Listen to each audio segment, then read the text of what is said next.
vous raconter une petite histoire, et on va en entendre, je pense, plusieurs comme ça, par rapport aux choses qui se sont passées post-guerre,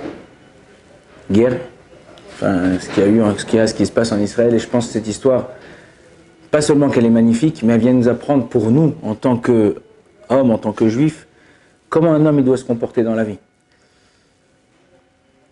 Il y avait un type, ici, les routes en Israël, vous savez, les routes impaires, la route numéro 1, la route numéro 3, la route numéro 7, c'est des routes qui traversent Israël de long en large. Et les routes paires, la numéro 2, la 6, c'est des routes qui traversent Israël de bas en haut. Et dans une de ces routes, c'était là, en l'occurrence, c'était la route numéro 1 type, il est tombé en panne d'essence, il avait une petite fille de 5-6 ans, et il attend, il sort de la voiture. En général, en Israël, au Hachem, il y a Yedidim. Vous savez c'est quoi Yedidim? Yedidim, c'est des gens gratuitement, maintenant c'est dans une application, tu les appelles, ils viennent, ils cherchent aux alentours où tu es, et ils viennent te dépanner. Bon, on ne lui connaissait pas, c'était pas quelqu'un de très religieux. Il essaye 5 minutes, 10 minutes, un quart d'heure. Au bout d'un quart d'heure, il y a un petit religieux comme ça qui s'arrête. Il dit qu'est-ce que tu as besoin, qu'est-ce qui se passe et tout.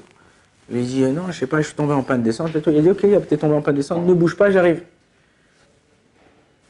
Il prend sa voiture, donc il est en voiture, il va à la pompe à essence, il amène une jerrycan d'essence, il vient, il lui met 5 litres, la voiture elle démarre. Il dit ah merci beaucoup, tout ça et tout. Combien je te dois? Il dit non, tu ne me dois rien. Il dit mais si, t'as payé 5, 6 litres d'essence, 4 litres, je sais pas, je te dois de l'argent. Il dit non, ne me vole pas ma mitzvah. De quoi tu parles et tout.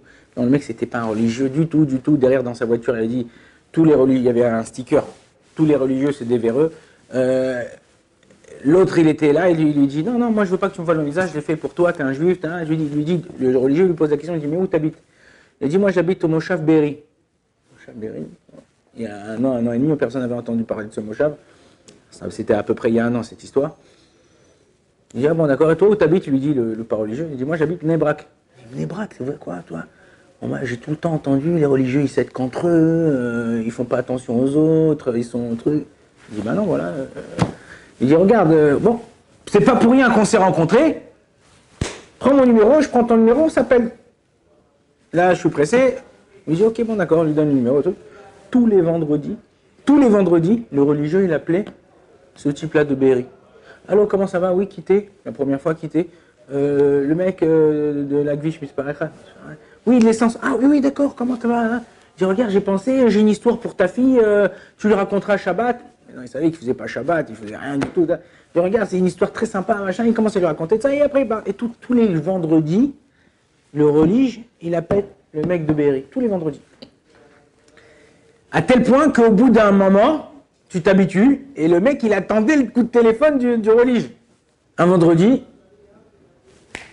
le mec de Be'eri, il a devancé l'autre, il appelle. Il lui dit, ouais, je voulais te poser une question de ça et tout, bon, tu m'appelles tous les vendredis, machin, mais dis-moi, c'est pas relou, c'est pas lourd de faire Shabbat. Vous sortez pas, vous pouvez pas aller en excursion, pas de plage, pas de téléphone, pas de télé, tout. Il dit, mais t'es un fou, toi, tu sais quoi, c'est le kiff de se déconnecter de ce monde pendant un jour, 24 heures, 25 heures. Tu te déconnectais, pas de téléphone, tu kiffes, tu manges bien, t'es avec ta femme, tes enfants, tu chantes à table, tu vas à la synagogue, tu te reposes, tu kiffes. Il a dit, écoute, je te propose, viens un Shabbat chez moi. Il a dit, mais t'es un malade, toi, Shabbat. En plus, à Bnei-Brak, j'habite au bout du monde à droite, et tu me demandes de venir chez toi. Il a dit, non, il dit, allez, vas-y, pourquoi pas. Et tu sais quoi, regarde, je vais demander à ma femme, mais je pense pas, la vérité, je te dis d'avance, non. Bon, il raccroche. La semaine d'après, il rappelle. Il lui dit, voilà le truc et tout, j'ai parlé avec ma femme, c'est bon, on est prêt à venir un Shabbat. Il dit, bon, d'accord, alors maintenant laisse-moi voir, moi, avec la mienne, quel Shabbat où on est là, un truc. Il est parti voir son Rav, et voilà, il explique l'histoire, tout ça, c'est un mec pas du tout religieux. Quand je l'invite, là, on était au mois de Elul de cette année. C'est-à-dire au mois de septembre, fin août, septembre. Il explique et tout, il lui dit quand c'est que je peux l'inviter et tout. Il lui dit regardez, l'inviter à Rosh Hashanah, c'est les prières elles sont longues, tout ça et tout, il va pas kiffer.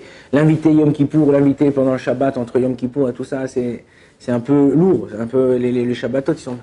Il dit, le Rav, il dit invite-le à Sukkot. Invite-le à Simchat Torah.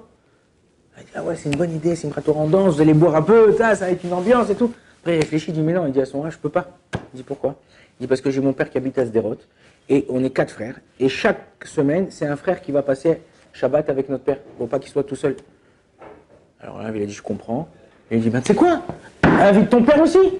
Invite ton père à la maison, et comme ça, il y a lui, il y a ton père, vous faites un kiff, et à lui, il sera sa femme, sa fille. Il a dit, ok, super. Et comme ça, il a fait. Il a invité quand? Le Shabbat de Simchat Torah. Et il a fait venir son père aussi, Shabbat de Simchat Torah. Ce type-là, il a été sauvé. Sa maison, elle a été brûlée complètement. S'il aurait été là-bas, lui, sa femme et sa fille seraient partis. Mais pas seulement ça. Son père, il habitait où? Il habitait à Sderot. Mais où à Sderot? Au-dessus de la station, enfin la station du poste de police qui a été bombardé, qui a été explosé. Quand quelqu'un il fait du chesed, t'aimes quelqu'un d'autre, tu fais du bien à l'autre sans attendre en retour, il va te payer, il lui aurait donné un billet de 50, il lui aurait donné 100 shekels. Moi une fois mon fils, comme ça il était là, il venait à Jérusalem, il habite à Petar Tikva, il venait à Jérusalem et sur la route, il était avec un autre fils à moi, il voit une femme comme ça, elle doit avoir la soixantaine avec une crevaison là, bloquée, personne ne s'est arrêté. Il s'est arrêté, il m'a dit, madame, qu'est-ce que vous... Venez, je vous aide, tout ça, Il lui a changé la route, c'était avant la guerre. Hein. Je vous change la route. Ah, non, mais ça va. Il lui change la roue, les trucs, tout ça. Il m'a dit, ça m'a pris 20-25 minutes, mon fils. Et à la fin, il lui sort un billet de 100 shekels, il lui dit, tiens, ça c'est pour toi. Il lui dit, non, je veux pas que vous m'enlevez ma mitzvah. Ce que je vous ai fait, c'est... Non, c'est un truc... Je vois que tu as une chaise de bébé, t'es marié, Non. Il a dit non. Elle a pris Alors mon fils, il monte dans la voiture, il dit merci madame, au revoir, bonne journée, Shabbat Shalom. Il dit oh là là, tu vois, je savais pas que elle lui dit comme ça, je savais pas que les religieuses étaient comme ça. Et comme la fenêtre, elle était un peu truc, il a commencé, elle lui a jeté le billet à l'intérieur. Il dit moi je voulais pas prendre. Il a dit papa, je vais utiliser cet argent-là pour acheter un cric, pour pouvoir lever les voitures, pour le mettre dans ma voiture, comme ça si quelqu'un d'autre il a besoin, et ben j'ai quand t'aimes quelqu'un, quand t'aimes un autre juif, et c'est ça qu'on doit développer maintenant. Arrêtez de regarder les infos, arrêtez de regarder les vidéos qui tournent, ce qui s'est passé le 7 octobre, le machin, les trucs, ce qui se passe encore, ce qui se passe à ça. Prenez sur vous un petit livre de Télim, un petit livre de Torah. Dès que vous avez 5 minutes, t'es à la banque, t'es chez toi, t'attends ta femme, t'es dans la voiture, t'attends quelqu'un, ouvre. À l'époque, le Rabbi Lubavitch, il disait comme ça. Teilim neget tilim. Un teilim contre les obus, contre les mortiers.